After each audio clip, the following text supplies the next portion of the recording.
আজকের রেসিপি হচ্ছে লতি দিয়ে চিংড়ি মাছ।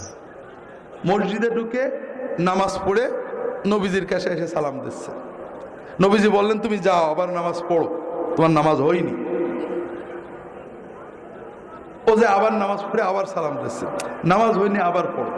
তিনবারের মাথায় বলছে, ইয়া রাসূলুল্লাহ, আমি এর চেয়ে ভালো পারি না, আমার একটু শিখাই দেন। কি শিখালেন খুব ভালো করে বোঝেন। নামাজে আল্লাহু আকবার বলে দাঁড়াবে, যা পারো কোরআন পড়বে। খেয়াল করেন, আপনি বেশি পারেননি, যা পারেন পড়েন। রুকু করবে, রুকুতে শান্ত হয়ে যাবে। আপনি কার সামনে রুকু করেন? সেজদা কার সামনে করেন? জীবনে কবরে সেজদা দেখেছেন? আজকাল ইন্টারনেটে পীরের সিজদাও দেখা যায়, আমি নিজেও দেখছি। দেখেন, পীরের সামনে যখন সেজদা করে খটাস করে মেরে উঠে পড়ে নাকি? কবরে যেয়ে যখন সেজদা করে খটাস করে মেরে উঠে পড়ে নাকি? প্রতিমার সামনে সেজদা দেখেননি? খটাস করে মেরে উঠে পড়ে নাকি? দুর্ভাগ্য।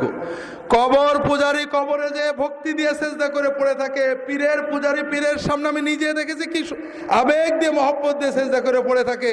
প্রতিমা পূজারী প্রতিমার সামনে সেজদা দিয়ে পড়ে থাকে, আর আল্লাহর পূজারী আল্লাহর সামনে সেজদা দিতে গেলে কটাস করে মেরে দিয়ে উঠে পড়ে।